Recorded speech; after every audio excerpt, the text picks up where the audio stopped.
नमस्कार दोस्तों, आपके अपने YouTube चैनल उत्कर्ष सैलेंद्र रावत सर की ऑनलाइन क्लास में एक बार पुनः आप सभी का स्वागत है। दोस्तों, जिला दर्शन के अंतर्गत आज मैं आपके सामने अजमेर संभाग का चौथा बहुत ही महत्वपूर्ण जिला लेकर आ गया हूं और वह है टोंक जिला। इससे पहले हम अजमेर संभाग को शुरू किया था और अजमेर संभाग के प्रत्येक जिले के मैंने दो क्लास वीडियो आपके सामने रखे हैं। उसमें से अजमेर संभाग पढ़ा, अजमेर जिला पढ़ा था, उसके बाद हमने भीलवाड़ा जिला पढ़ा था और नागौर जिला भी पढ़ लिया। यानी सबके दो मैंने क्लास वीडियो आपके सामने अपडेट किए हैं और अजमेर जिले के 3 क्लास वीडियो मैंने अपडेट कर दिए हैं। इनके अंतर्गत आज हम जो क्लास स्टार्ट कर रहे हैं वो कर रहे हैं अजमेर संभाग, और अजमेर संभाग का हम आज जो जिला पढ़ेंगे वो पढ़ेंगे टोंक जिला। कौन सा पढ़ेंगे? टोंक जिला। इससे पहले अजमेर संभाग के हमने 3 जिले पढ़ लिए हैं। उसमें से हमने अजमेर पढ़ा है, भीलवाड़ा पढ़ा है और नागौर पढ़ा है। ठीक है, तो टोंक जिले के आज इस क्लास के अंदर हम बात करने वाले सभी साथियों। तो सबसे पहले आपको टोंक जिले का क्षेत्रफल याद होना चाहिए। सबसे पहले आपको टोंक जिले का क्षेत्रफल याद होना चाहिए। आप मुझे बता सकते हैं, कोई है ऐसा साथी जिसको टोंक जिले का क्षेत्रफल याद है? अगर आपको टोंक जिले का क्षेत्रफल याद है तो जल्दी से कमेंट कर दीजिएगा, टोंक जिले का क्षेत्रफल कितना है। देखिए, मैं आपको बताता हूँ, टोंक जिले का क्षेत्रफल है 7194 वर्ग किलोमीटर। कितना है? टोंक जिले का जो क्षेत्रफल है वह है 7194 वर्ग किलोमीटर। अब हमने 3 जिले और पढ़े हैं। 3 जिले कौन कौन से पढ़े? भीलवाड़ा, नागौर और अजमेर, यही पढ़े ना। तो चलिए अब अपन बात करते हैं इन 3 जिलों की, क्योंकि यहाँ मैं आपको बिल्कुल अच्छी तरह से कॉन्सेप्ट क्लियर करा रहा हूँ। यहाँ मैंने लिखा अजमेर जिले का क्षेत्रफल। अगर आपको आता है तो जल्दी से कमेंट करो, अजमेर जिले का क्षेत्रफल। हाँ जी, जल्दी से कमेंट कर दीजिएगा, अजमेर जिले का क्षेत्रफल कितना होगा। अगर आपको आ रहा है तो जल्दी से बता दीजिएगा, अजमेर जिले का क्षेत्रफल कितना होगा। देखिए, आपको पता होगा अजमेर जिले का जो क्षेत्रफल है 8481 वर्ग किलोमीटर है। अजमेर जिले का क्षेत्रफल कितना है? 8481 वर्ग किलोमीटर। ठीक है, इसी प्रकार अगर अपन और बात करते हैं, तो हमने पढ़ा है नागौर जिला। कौन सा पढ़ा है? नागौर जिला। आप तो यहाँ लिख रहा हूँ मैं, नागौर जिले का क्षेत्रफल। नागौर जिले का क्षेत्रफल कितना है? अगर आपको आता है तो जल्दी से कमेंट कर दीजिएगा, नागौर जिले का क्षेत्रफल कितना है। अगर आता है तो जल्दी से कमेंट कर दो, नागौर जिले का क्षेत्रफल कितना है। नागौर जिले का क्षेत्रफल कितना है? अगर आता है तो कमेंट कर दीजिएगा। नागौर जिले का क्षेत्रफल है 7718 वर्ग किलोमीटर। कितना है? 7718 वर्ग किलोमीटर। ठीक है, और हमने पढ़ा है भीलवाड़ा। क्या पढ़ा हमने? भीलवाड़ा। तो यहाँ लिख रहा हूँ मैं, भीलवाड़ा जिले का क्षेत्रफल। भीलवाड़ा जिले का क्षेत्रफल। चलिए हम बात करते हैं भीलवाड़ा जिले का क्षेत्रफल, 10,455 वर्ग किलोमीटर। तो भीलवाड़ा जिले का क्षेत्रफल है 10,455 वर्ग किलोमीटर। हमने आज राजस्थान जीके का जिला दर्शन हमने शुरू कर दिया है और काफ़ी क्लासें हो चुकी हैं, जिसमें हमने अजमेर ज़िले की 3 क्लासें पढ़ी थी, भीलवाड़ा और नागौर जिले की हमने 2 क्लासें पढ़ी थी। तो हम 7 क्लास पढ़ चुके हैं और 8वीं क्लास आज आपके सामने लेकर आ गए अजमेर संभाग के टोंक जिले की। टोंक जिले का जो हम पढ़ने से पहले हम जिले का भौगोलिक विस्तार पढ़ लेते हैं, जिसमें हम पढ़ रहे हैं कि टोंक जिले का क्षेत्रफल कितना है। तो टोंक जिले का क्षेत्रफल है 7194 वर्ग किलोमीटर। आपसे पूछ ले अजमेर जिले का क्षेत्रफल, तो अजमेर जिले का क्षेत्रफल आपको पता होगा, अजमेर जिले का क्षेत्रफल है 8481 वर्ग किलोमीटर। नागौर जिले का अगर आपसे क्षेत्रफल पूछ ले तो नागौर जिले का क्षेत्रफल है 17,718 वर्ग किलोमीटर। और आपसे अगर भीलवाड़ा जिले का क्षेत्रफल पूछ ले तो भीलवाड़ा जिले का क्षेत्रफल है 10,455 वर्ग किलोमीटर। ये तो हमने बात कर ली है। यहाँ पर 3 जो जिले और पढ़े हैं उनका भी मैंने आपको क्षेत्रफल इसलिए रिवाइज करा दिया है ताकि अगर आप कोई भी स्टूडेंट पिछले क्लास से मेरी नहीं देखी है वो यहाँ पर भी बहुत कुछ हासिल कर सकता है। क्लियर हो गया? चलिए कॉपी कर लीजिएगा। हम बात करते हैं अब यहाँ पर कुछ महत्वपूर्ण आंकड़ों की। तो चलिए, हमने टोंक जिले का क्षेत्रफल हमने पढ़ लिया है। अब अपन बात करते हैं कि टोंक जिले को किस नाम से जाना जाता है, यानी टोंक जिले के उपनाम क्या क्या है। तो दोस्तों, हम यहाँ पढ़ रहे हैं टोंक जिले के उपनाम, यानी टोंक जिले को और किस किस नाम से जाना जाता है। दोस्तों, आपको पता होगा नवाबों की नगरी, नवाबों की नगरी किसको कहा जाता है? टोंक जिले को कहा जाता है। तो पहला नाम तो इसके सामने आता है नवाबों की नगरी। पहला नाम आ जाता है नवाबों की नगरी। तो नवाबों की नगरी किसको कहा जाता है? नवाबों की नगरी टोंक को कहा जाता है। क्या कहा जाता है? टोंक जिले को कहा जाता है नवाबों की नगरी।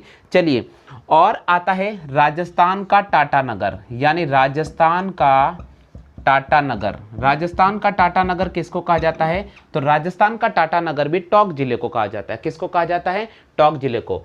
नवाबों की नगरी टोंक जिले को कहा जाता है। राजस्थान का टाटा नगर टोंक जिले को कहा जाता है।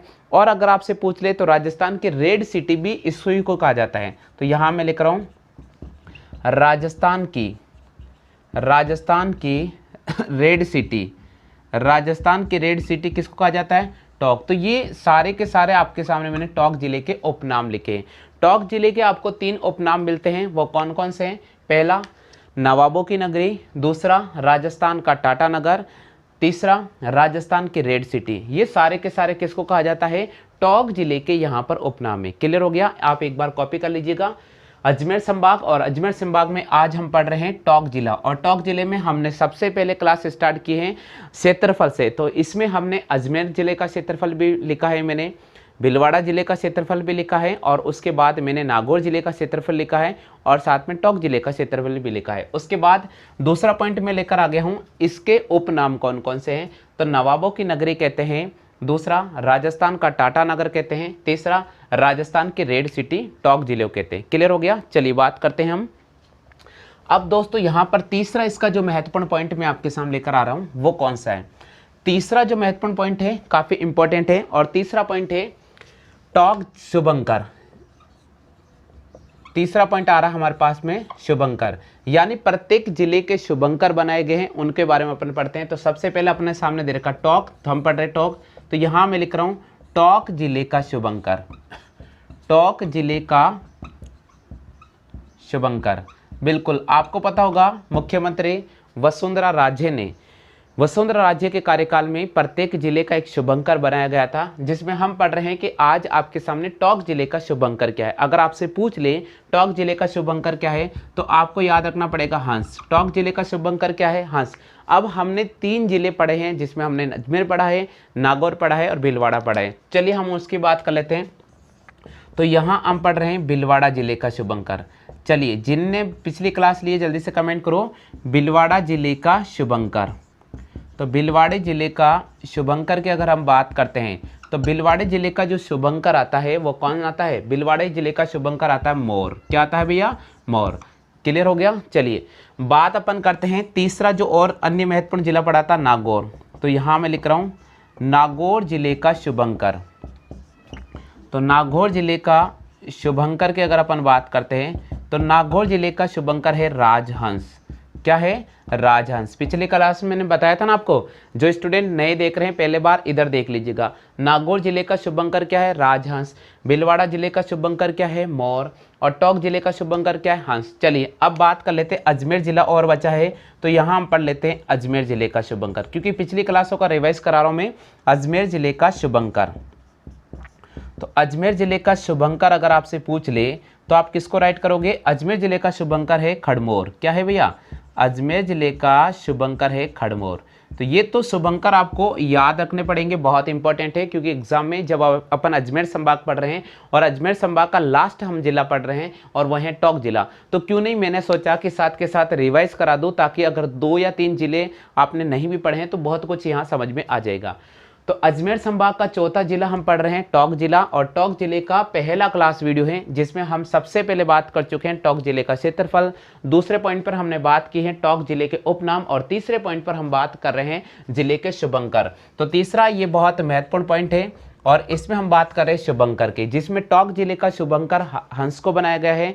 वही अगर अपन बात करते हैं भीलवाड़ा जिले, तो भीलवाड़ा जिले का शुभंकर मोर को बनाया गया है। वही अगर अपन बात करते हैं नागौर जिले, तो नागौर जिले का शुभंकर राजहंस को बनाया गया है। और अगर अपन अजमेर जिले की बात करते हैं तो अजमेर जिले का शुभंकर किसको बनाया है? खड़मोर को बनाया गया है। चलिए कर लीजिए कॉपी जल्दी से। हाँ भैया सब कर लो जल्दी से कॉपी। चलिए अब अपन बात करते हैं जनसंख्या की। चौथा पॉइंट मैं आपके सामने ले रहा हूं, जनगणना 2011 के अनुसार टोंक जिले की स्थिति क्या थी। तो चलिए अब बात करते हैं इसका चौथा पॉइंट, बहुत इंपॉर्टेंट है। चौथा पॉइंट है जनगणना 2011 के अनुसार टोंक जिले की स्थिति, टोंक जिले की स्थिति। देखिए जनगणना 2011 के अनुसार टोंक जिले की स्थिति, इसमें हम क्या क्या पढ़ेंगे। सबसे पहले आपको ध्यान रखना पड़ेगा टोंक जिले की कुल जनसंख्या कितनी है, यानी पहला पॉइंट जो आपको यहां याद रखना पड़ेगा, टोंक जिले की कुल जनसंख्या। तो यहां मैंने लिखा टोंक जिले की कुल जनसंख्या, यानी पहला पॉइंट अपने सामने ये याद रखने के लिए बहुत इंपॉर्टेंट है कि टोंक जिले की कुल जनसंख्या अगर आपसे पूछ रहे तो आप क्या राइट करोगे। टोंक जिले की जो कुल जनसंख्या है वह है 14,21,326, यानी टोंक जिले की कुल जनसंख्या है 14,21,326। अब इसमें से पुरुषों की संख्या कितनी है वो आपको याद होना चाहिए, और इसमें से महिलाओं की संख्या कितनी है वो भी आपको याद होना चाहिए। क्योंकि देखिए हालांकि आज तक कभी पूछा नहीं गया है पुरुषों की संख्या कितनी है और महिलाओं की संख्या कितनी है। ज़्यादा से ज़्यादा ये पूछ सकते हैं कि टोंक जिले की जनसंख्या कितनी है। आपको 14,21,326 याद रखना है, लेकिन अपन इस क्लास को बहुत अच्छा पढ़ाने की कोशिश कर रहा हूँ मैं आपके सामने, और आपके नोट्स अच्छे बने इसलिए थोड़ा मैं ज़्यादा डिटेल आपको दे रहा हूँ। तो अब अपन बात करेंगे कि यहाँ पर पुरुषों की संख्या और महिलाओं की संख्या। वो दूसरा वाला मार्क कर दो यार, एक मिनट रुको भैया, मैं मार्कर चेंज करता हूँ। हाँ तब तक आप कॉपी कर लो। चलिए अब पुरुषों की संख्या बात करते हैं। तो पुरुषों की संख्या है 7,28,194। पुरुषों की संख्या कितनी है 7,28,194। अगर आपसे पुरुषों की संख्या पूछे तो 7,28,194 सॉरी 136 है। कितनी है 136 है। और अगर आपसे महिलाओं की संख्या पूछ ले तो 6,93,190। कितनी है 6,93,190। ये जनगणना 2011 की स्थिति के अनुसार टोंक जिले में पुरुषों की संख्या 7,28,134 और महिलाओं की संख्या 6,93,190। चलिए अब अपन बात करते हैं यहाँ पर साक्षरता की। किसकी बात कर लेते हैं, साक्षरता। बिल्कुल टोंक जिले का साक्षरता कितना था उसके अपन यहाँ बात कर लेते हैं। हाँ भैया एक बार मैं चेक कर लेता हूँ, सबको दिख रहा है क्या नीचे। हाँ चलो दिख रहा भैया। साक्षरता की बात करते हैं तो आप मुझे बताइए टोंक जिले की साक्षरता कितनी है। टोंक जिले की साक्षरता कितनी है, टोंक जिले की साक्षरता है 61.60%। टोंक जिले की साक्षरता कितनी है 61.60%। अगर आपसे पूछ ले कि पुरुषों की साक्षरता कितनी है तो पुरुषों की साक्षरता की बात करते हैं तो वो है 77.10%। पुरुषों की साक्षरता कितनी है 77.10%। अगर अपन बात करते हैं महिलाओं की तो महिलाओं की साक्षरता टोंक जिले में कितनी है 45.40%। महिलाओं की साक्षरता कितनी है 45.40%। तो दोस्तों देखिएगा यहाँ अपन बात कर रहे हैं जनगणना 2011 के अनुसार टोंक जिले की स्थिति। तो टोंक जिले की कुल जनसंख्या की अगर आपके सामने बात कर ले हैं तो यहाँ पर कुल जनसंख्या है 14,21,326। उसमें से अगर अपन साक्षरता की बात करते हैं टोंक जिले की तो टोंक जिले की साक्षरता है 61.60%। वहीं अगर अपन पुरुषों की बात करते हैं तो पुरुषों की संख्या है 7,28,134 और साक्षरता की बात करते हैं तो 77.10% है। महिलाओं की संख्या 6,93,190 है और साक्षरता की बात करते हैं तो 45.40% है। अब अपन बात करते हैं लिंगानुपात और अपन बात करते हैं घनत्व की। चलिए यहाँ मैं आपके सामने लिख रहा हूँ लिंगानुपात। तो टोंक जिले का जो लिंगानुपात है वह 952 है और अगर अपन घनत्व की बात करते हैं तो टोंक जिले का जो घनत्व है वो 198। तो ये चीज़ भी आपको याद रखना पड़ेगा। टोंक जिले की साक्षरता 61.60% है, इंपॉर्टेंट है, पूछा जा सकता है। लिंगानुपात है 952 और घनत्व की बात करते हैं तो 198। यहाँ तक आप कॉपी कर लीजिएगा या चाहे तो आप स्क्रीनशॉट ले सकते हैं। हाँ कॉपी कर लो या फिर स्क्रीनशॉट ले लो, जो आपकी इच्छा है वो कर लीजिएगा। हाँ लिख ले भैया। चलिए अब देखिए इसमें 5 पॉइंट जो इंपॉर्टेंट है अक्सर उसके प्रश्न बनते हैं वो एक बार मैं रिवाइज करा रहा हूँ।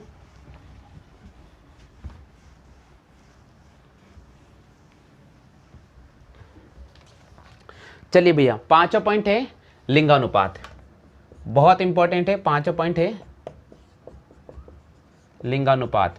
यहां हम जो बात करने वाले हैं बहुत इंपॉर्टेंट बात करेंगे। सबसे पहले टोंक जिले का लिंगानुपात, अभी मैंने आपको बताया था टोंक जिले का लिंगानुपात। पहला पॉइंट है टोंक जिले का लिंगानुपात।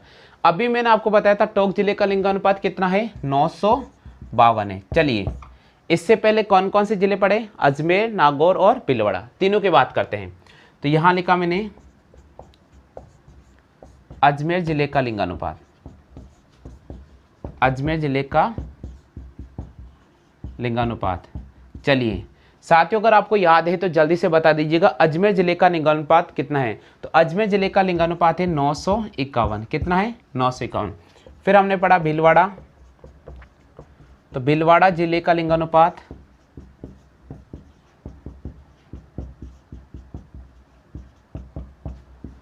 973।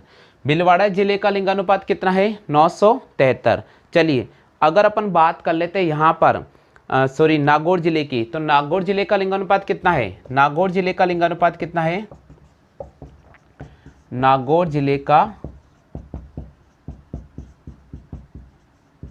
लिंगानुपात कितना है, 928। तो ये चीज ध्यान रखना बहुत इंपॉर्टेंट है। यहाँ हम पढ़ रहे हैं टॉपिक, पांचों टॉपिक है, बहुत इंपॉर्टेंट है टोंक जिले का। टोंक जिले का लिंगानुपात है 952, अजमेर जिले का लिंगानुपात है 951, भीलवाड़ा जिले का लिंगानुपात है 973 और नागौर जिले का लिंगानुपात है 928। प्रश्न बनता है भैया, ध्यान रखें, जल्दी से कॉपी कर लीजिएगा। हाँ कॉपी कर लो जल्दी से।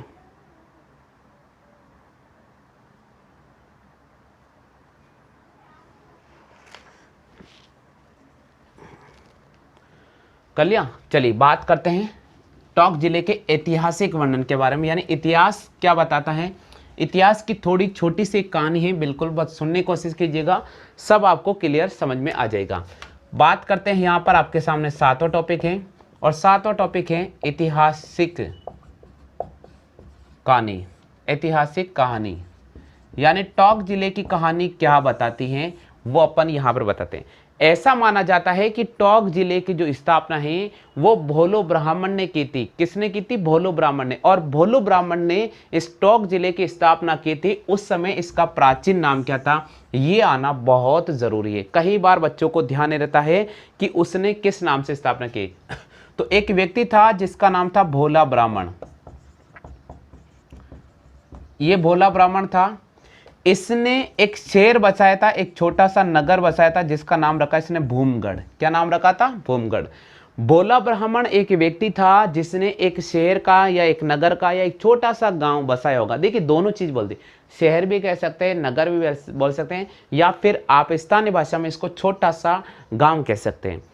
तो यहाँ का एक ब्राह्मण था भोला ब्राह्मण, और जिसको भोलो ब्राह्मण के नाम से भी जाना जाता है। इसने एक छोटा सा कस्बा बसाया है, उसका नाम रख दिया है भूमगढ़। क्या नाम रखा था, भूमगढ़ रखा था। अब देखिए आगे क्या होती है, यानी इसने जो छोटा सा कस्बा बनाया था उसका नाम रखा था भूमगढ़, और वर्तमान में इसका नाम क्या है, वर्तमान में इसका नाम है टोंक। क्या नाम है, टोंक। अब देखिए कालांतर में क्या होता है, बात है 1817 की। अब उसके बाद की बात है 1817 की। तो 1817 में क्या हुआ, 1817 में एक व्यक्ति था जिसका नाम था आमिर खान पिंडारी। क्या नाम था, आमिर खान पिंडारी। ये आमिर खान पिंडारी वह व्यक्ति था जिसने इसे अपनी रियासत का प्रमुख केंद्र बनाया था। 1817 की बात है, आमिर खान पिंडारी ने टोंक को अपनी रियासत का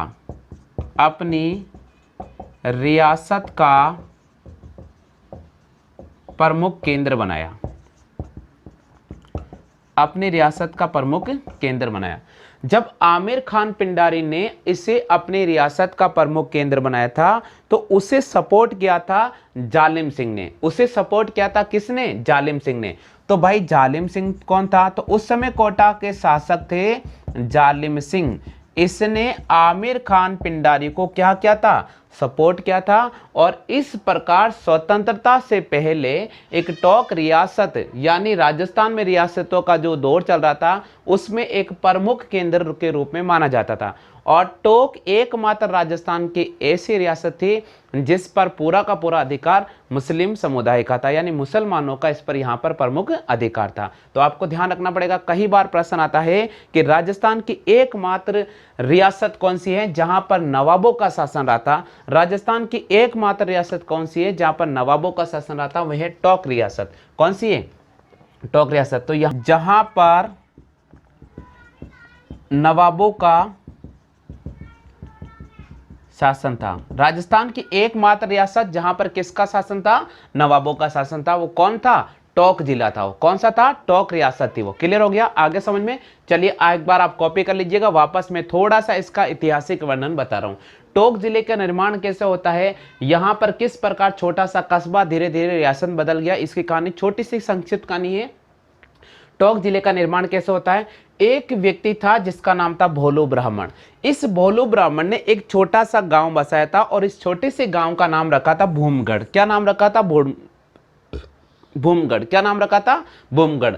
कालांतर में थोड़ा इस रियासत में 1817 की बात है, आमिर खान पिंडारी ने इसे अपनी रियासत का एक प्रमुख केंद्र बना दिया और आमिर खान पिंडारी को सपोर्ट करने वाला व्यक्ति था, कोठा का शासक था जालिम सिंह। जालिम सिंह ने इसको बहुत ज्यादा सपोर्ट किया और इस प्रकार 1817 में ये एक प्रकार से नवाबों की रियासत के रूप में बन गई थी और राजस्थान की एकमात्र रियासत थी जहां पर नवाबों का शासन था। तो वह रियासत है टोक रियासत। क्लियर हो गया? आगे समझ में? चलो कॉपी कर लो जल्दी से, अगले पॉइंट की बात करते हैं।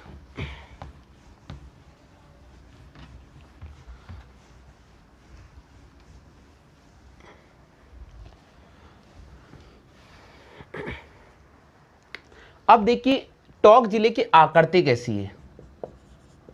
तो टोक जिले की अगर आकृति पढ़ते अपन तो यहां है टोक जिले की आकृति। टोक जिले की आकृति, तो टोक जिले की आकृति है पतंगाकार। टोक जिले की आकृति कैसी है? टोक जिले की जो आकृति है वो कैसी है? पतंगाकार है। देखिए दोस्तों, यहां पर एकमात्र एक बकरा ईद के दिन प्रश्न आता है कि राजस्थान में बकरा ईद के दिन ऊंट की बलि कहां पर दी जाती है। यह प्रश्न अगर आता है तो आपको क्या राइट करना पड़ेगा? टोक जिले को राइट करना पड़ेगा। यानी टोक जिला ऐसा जिला है, टोक जिला ऐसा जिला है जहां पर बकरा ईद पर ऊंट की बलि दी जाती थी।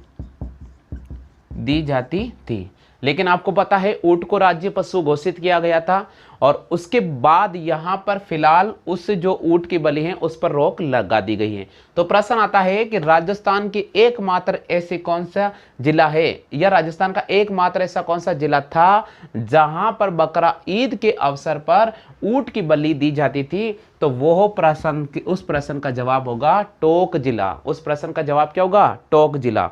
और टोक जिले में कहां पर? मुबारक महल यहां पर ये दरगाह थी, मुबारक महल, ठीक है। और यहां पर ऊंट की बलि दी जाती थी। क्लियर हो गया? आगे समझ में?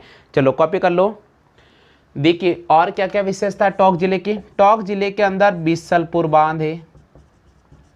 कौन सा बांध है? बीसलपुर बांध है, जो राजस्थान के सबसे बड़ी पेयजल परियोजना के अंतर्गत आता है। और बीसलपुर बांध राजस्थान का बहुत बड़ा कंक्रीट से निर्मित बांध है। यह प्रश्न आता है कि राजस्थान में सबसे बड़ा कंक्रीट से निर्मित बांध कौन सा है, तो आपको राइट करना पड़ेगा बीसलपुर बांध को। क्लियर हो गया? चलो कॉपी करते चलो। एक और टोक की विशेषता क्या है? और टोक की क्या विशेषता है? बीपीएल राशन कार्ड में पूरे परिवार की फोटो जारी की। कहां से? टोक से। प्रश्न क्या क्या आ सकता है सुनिएगा। प्रश्न आता है राजस्थान में ऐसा प्रथम कौन सा जिला है जहां पर बीपीएल राशन कार्ड में पूरे परिवार की तस्वीर को छापा गया था? तो कौन सा जिला होगा? टोक जिला। प्रश्न आता है कि राजस्थान का एकमात्र ऐसा कौन सा जिला था जहां पर बकरा ईद के अवसर पर ऊंट की बलि दी जाती थी, तो आपको राइट करना पड़ेगा टोंक जिला। प्रश्न आता है राजस्थान का सबसे बड़ा बांध जो पेयजल स्रोत के रूप में जाना जाता है और कंक्रीट से बना निर्मित बांध कौन सा है, तो आपको राइट करना पड़ेगा बीसलपुर बांध। कहां पर स्थित है, तो आपको राइट करना पड़ेगा टोंक जिले में। प्रश्न आता है कि टोंक जिला एक ऐसा जिला है जहां पर बकरा ईद के अवसर पर ऊंट की बलि दी जाती थी, कौन से महल के अंदर दी जाती थी, तो यहां पर राइट करना पड़ेगा मुबारक महल। क्लियर हो गया, आगे समझ में। प्रश्न आता है टोंक जिले की आकृति कैसी है, तो आपको राइट करना पड़ेगा पतंगाकार। कौन सी आकृति है, पतंगाकार। कर लीजिए कॉपी जल्दी से। चलिए और बताऊं मैं आपको टोंक जिले की विशेषता, और अपन बात करते हैं यहां पर टोंक जिले की विशेषता। 2 से 3 क्लास इसकी होगी आज अपने सामने, आपके सामने पहली क्लास रख रहा हूं मैं। देखिए एक प्रश्न आपको याद रखना पड़ेगा, कई बार आता है, केंद्रीय भेड़ अनुसंधान केंद्र। बिल्कुल, कई बार ये प्रश्न आता है कि केंद्रीय भेड़ अनुसंधान केंद्र या केंद्रीय भेड़ प्रजनन अनुसंधान केंद्र, इसको ऐसे बोल सकते हैं, इसको ऐसे बोल सकते हैं कि केंद्रीय भेड़ प्रजनन अनुसंधान केंद्र। तो आपको राइट करना पड़ेगा टोंक, और टोंक में कहां पर है, अविका नगर में। कहां पर है, अविका नगर में। अविका नगर में केंद्रीय भेड़ प्रजनन अनुसंधान केंद्र टोंक जिले में स्थित है। तो ये प्रश्न कई बार आता है, आप इसका ध्यान रखें। साथियों ध्यान दें, आप साथ के साथ नोट्स बनाते चलें, बहुत इंपॉर्टेंट है। एक बहुत महत्वपूर्ण है टोंक जिले में, वो है मौलाना अब्दुल कलाम अरबी फारसी शोध संस्थान। बिल्कुल, ये कहां पर है, ये टोंक जिले में। अब प्रश्न पूछ ले इसकी स्थापना कब हुई थी, तो इसकी स्थापना के बारे में कई बार प्रश्न आ चुका है, कॉपी कर लीजिएगा। इसकी स्थापना हुई थी 4 दिसंबर 1978 को। स्थापना कब हुई थी, स्थापना हुई थी 4 दिसंबर 1978 को। और जिस समय स्थापना हुई थी उस समय इसका नाम क्या था, कई बार प्रश्न आता है। और वर्तमान में मौलाना अब्दुल कलाम अरबी फारसी शोध संस्थान, ये नाम कब से रखा गया था, तो ये नाम 1987 से रखा गया था। क्लियर हो गया, कर लिया कॉपी, जल्दी से करते चलो। बिल्कुल, मौलाना अब्दुल कलाम अरबी फारसी शोध संस्थान, वर्तमान का नाम दिया था 1987 में, और इससे पहले 4 दिसंबर 1978 को इसकी स्थापना होती है, और उस समय इसका नाम था कसरे इल्म, उसका नाम था कसरे इल्म। क्लियर हो गया, आगे समझ में। कर लीजिए कॉपी जल्दी से। प्रश्न आता है राजस्थान में मिर्च मंडी कहां पर है, राजस्थान में मिर्च मंडी कहां पर है, तो क्या राइट करोगे, आपको राइट करना पड़ेगा भैया टोंक जिला। राजस्थान में मिर्च मंडी कहां पर है, टोंक जिला। चलिए, केंद्रीय भेड़ प्रजनन अनुसंधान केंद्र कहां पर है, अविका नगर टोंक में है। मौलाना अब्दुल कलाम अरबी फारसी शोध संस्थान की स्थापना कब की गई थी, 4 दिसंबर 1978 को की गई थी। जिस समय स्थापना की गई थी उस समय इसका नाम था कसर इल्म, वर्तमान में नाम 1987 में दिया गया था। ठीक है, चलिए, मिर्च मंडी कहां पर स्थित है राजस्थान में, तो मिर्च मंडी टोंक जिले में स्थित है। क्लियर हो गया, चलो कर लीजिए कॉपी जल्दी से। हाँ भैया कॉपी कर लो जल्दी से। चलिए, और क्या क्या है टोंक जिले में, और टोंक जिले में क्या है, मयूर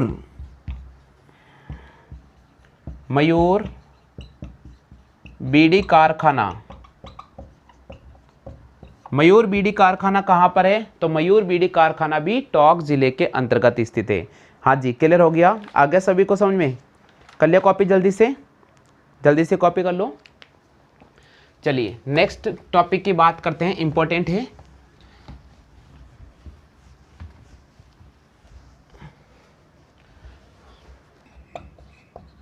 जिले का विस्तार, टोंक जिले का विस्तार। कई बार प्रश्न आता है कि टोंक जिले का विस्तार, अक्षांशीय विस्तार क्या है और इसका देशांतरीय विस्तार क्या है। बहुत इंपॉर्टेंट चीज है, टोंक जिले का विस्तार यानी अक्षांशीय विस्तार क्या है और इसका देशांतरीय विस्तार क्या है।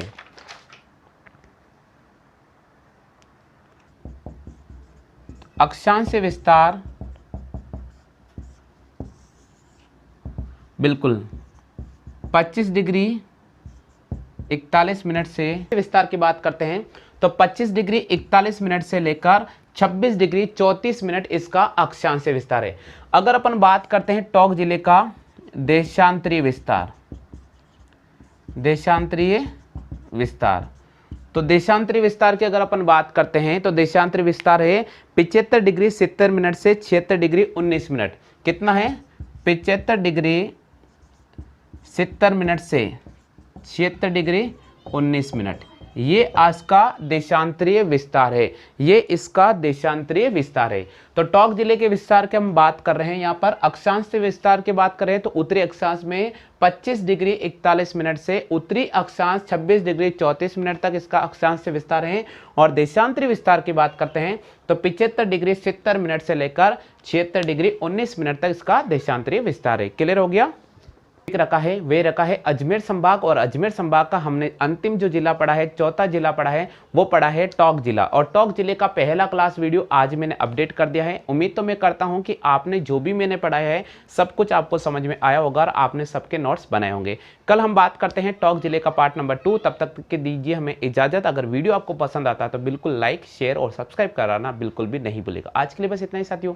जय हिंद, वंदे मातरम।